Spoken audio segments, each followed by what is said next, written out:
नमस्कार, मैं हूं विजेंद्र सिंह और आप देख रहे हैं विश्व विशेष। आज हम बात करेंगे अमेरिकी राष्ट्रपति डोनाल्ड ट्रंप और रूस के राष्ट्रपति व्लादिमीर पुतिन के बीच हुई बातचीत का। दरअसल इस बातचीत का पूरी दुनिया को बेसब्री से इंतजार था और खासतौर पर कहा जाए कि ट्रंप ने जब से अमेरिका में सत्ता की बागडोर संभाली है, उसी समय से इस कवायद में लग गए हैं कि किसी तरह रूस और यूक्रेन के बीच जंग को खत्म किया जाए और इसका सेहरा और श्रेय ट्रंप को मिले। क्योंकि ट्रंप ने अपने चुनावी प्रचार के दौरान कहा था कि अगर वो सत्ता में आते हैं, यानी अमेरिका के राष्ट्रपति बनते हैं, तो 24 घंटे के अंदर रूस और यूक्रेन के बीच जंग को खत्म कर देंगे। इस लिहाज से इस बातचीत को, यानी कि ट्रंप और पुतिन के बीच की बातचीत को बेहद अहम माना जा रहा है। दोनों नेताओं के बीच 2 घंटे तक ये बातचीत चली है और इस बातचीत में रूस और यूक्रेन के बीच शांति बहाली की जो भी कवायद है, उन सब कवायद और सब मुद्दों पर चर्चा हुई है।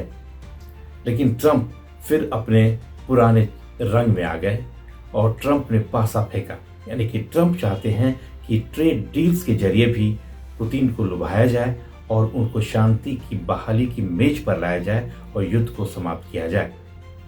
इस लिहाज से ट्रंप ने पुतिन को 3 ऑफर दिए हैं। पहला ऑफर यह है कि अगर पुतिन युद्ध समाप्ति के लिए रजामंद हो जाते हैं, तो अमेरिका और यूरोप की तरफ से जो भी आर्थिक प्रतिबंध रूस पर लगाए गए हैं, उनको कम कर दिया जाएगा। और दूसरा ऑफर है कि रूस के साथ कई नए समझौते किए जाएंगे। और तीसरा ऑफर है कि रूस में आर्थिक निवेश भी किया जाएगा। तो जाहिर तौर पर चूंकि ट्रंप एक बिजनेसमैन है और एक ट्रेड डीलर है, तो अपने ट्रेड डील के जरिए ही वो वॉर की भी डील करना चाहते हैं। लेकिन जो पुतिन ने और ट्रंप के बीच जो बातचीत हुई, पुतिन की तरफ से जो संकेत या इशारा किए गए, वो कतई ये नहीं है कि फौरन दोनों, यानी कि दोनों रूस और यूक्रेन बातचीत की मेज पर पहुंच जाएंगे और युद्ध को समाप्ति की दिशा में काम शुरू कर दिया जाएगा। क्योंकि पुतिन बार बार इस बात पर जोर दे रहे हैं कि पहले युद्ध की पृष्ठभूमि में जाया जाए, युद्ध की वजह की जांच की जाए, उसकी पड़ताल की जाए कि क्यों रूस ने यूक्रेन पर हमला किया, क्या वजह रही कि दोनों के बीच जंग शुरू हुए। पहले इस जंग के कारण, वजह और पृष्ठभूमि को तलाशा जाए, खंगाला जाए, उसके बाद जंग की शांति बहाली, यानी कि युद्ध समाप्ति की ओर दिशा में कदम जो भी बढ़ाया जाएगा वो कारगर होगा। लेकिन ट्रंप ये कुछ नहीं चाहते हैं। ट्रंप सीधे चाहते हैं कि एक ट्रेड डील हो, एक लेन देन हो और इस लेन देन के जरिए युद्ध को खत्म किया जाए। लेकिन एक बड़ी बात जो सामने आई है कि पुतिन और ट्रंप के बीच जो बातचीत हुई है, उसके बाद ट्रंप ने जो ट्वीट किया है, उसमें उन्होंने जेलेंस्की को भी चेतावनी दी है। जेलेंस्की को कोई ऑफर तो नहीं दिया जिस तरह उन्होंने पुतिन को दिया था, लेकिन जेलेंस्की को चेतावनी दी है कि अगर जेलेंस्की ने शांति बहाली की ओर शुरुआत नहीं की और युद्ध को समाप्त करने के लिए कोशिश में नहीं लगे, तब अमेरिका की तरफ से, वैसे वक्त में अमेरिका की तरफ से जो भी सपोर्ट यूक्रेन को दिया जा रहा है, वो बंद कर दिया जाएगा। और इस बात सुनते ही कहा जाए कि यूक्रेन के राष्ट्रपति जेलेंस्की की नींद उड़ गई है।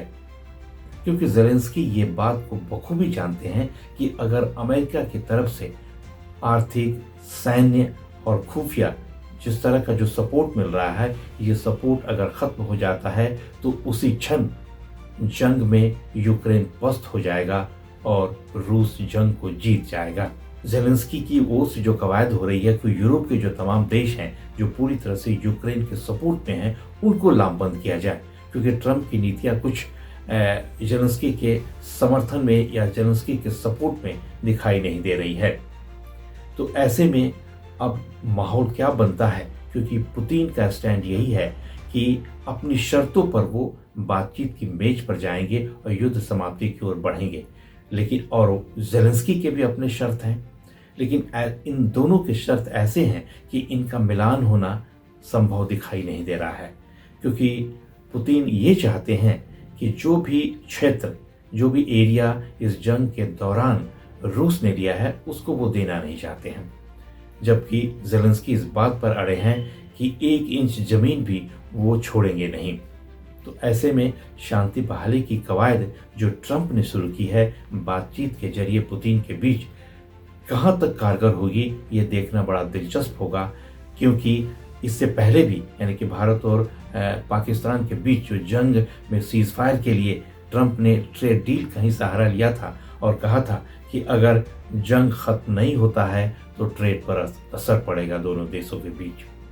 तो जाहिर तौर पर एक ट्रेड डील के जरिए, बिजनेस डील के जरिए ट्रंप चाहते हैं कि वॉर को भी डील किया जाए, लेकिन ये डील शायद संभव दिखाई नहीं दे रहा है। वैसे पुतिन का जो बातचीत के दौरान पुतिन का जो रुख रहा है वो पॉजिटिव रहा है, सकारात्मक रहा है। ज़ेलेंस्की भी अब आहिस्ता आहिस्ता सॉफ्ट हो रहा है, अपने स्टैंड को सॉफ्ट कर रहे हैं। लेकिन जब बातचीत की मेज पर दोनों देश सामने आएंगे उस दौरान एक जो ड्राफ्ट की बात हो रही है कि दोनों देश अपना ड्राफ्ट पेश करेंगे, ये ड्राफ्ट वही है जो पुतिन अपनी शर्त को लिए हुए हैं, ज़ेलेंस्की अपनी शर्त पर हैं। पुतिन कभी भी और कतई ये नहीं चाह रहे हैं कि जिस क्षेत्र को, यूक्रेन के जिस एरिया को रूस की फौज ने अपने कब्जे में लिया है, रूस ने अपने कब्जे में ले लिया है, उसको कतई वो छोड़ना नहीं चाहते हैं। जबकि ज़ेलेंस्की 1 इंच जमीन भी अपनी छोड़ना नहीं चाहते हैं और खोना नहीं चाह रहे हैं। विश्व विशेष के लिए इतना ही। नमस्कार।